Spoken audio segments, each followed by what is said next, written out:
Ciao a tutti e benvenuti nella cucina del mio home restaurant. Oggi faremo una preparazione con le trombette. Faremo una crema che ci potrà servire come base per altri piatti come risotti o contorni che potete trovare poi nel mio canale. La trombetta è adesso di stagione, molto buona, è tipica qui della zona dell'Albenganese.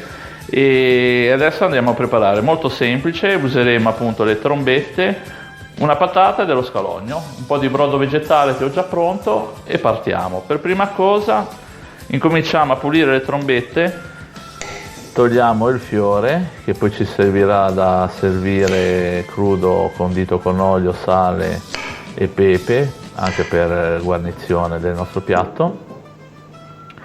Le spelliamo perché in questo modo con la pelle, una volta bollita per pochi secondi e messa in acqua e ghiaccio, cerchiamo di tenere il colore verde della crema. Ci teniamo le bucce da parte e incominciamo a fare le trombette a dadini. Stessa cosa faremo poi con lo scalogno e le patate, le mettiamo in olio su fuoco, aggiungiamo del brodo vegetale per continuare la cottura. Una volta che sono cotte mettiamo le trombette e continuiamo con il nostro brodo vegetale. Nel frattempo mettiamo le bucce a bollire per 10-15 secondi e poi le mettiamo in acqua e ghiaccio.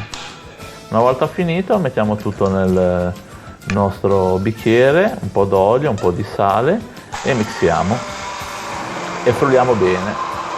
Se vediamo che la nostra crema è troppo densa si aggiunge ancora del brodo, vedete che il colore è ancora abbastanza scuro. Una volta che mettiamo le nostre bucce vedrete che alla fine il composto sarà un bel verde e le mettiamo in un pentolino e la nostra crema è pronta per contorni, per fare piatti come calamaro ripieno oppure un risotto che vedrete nei prossimi video. Bene, la nostra crema di trombette di Albenga è finita, rimane bella cremosa e anche molto buona e adesso incomincerò a fare qualche cos'altro, per esempio preparerò un calamaro ripieno e la crema di trombette la userò come contorno. Vi aspetto per i prossimi video, ciao da Andrea.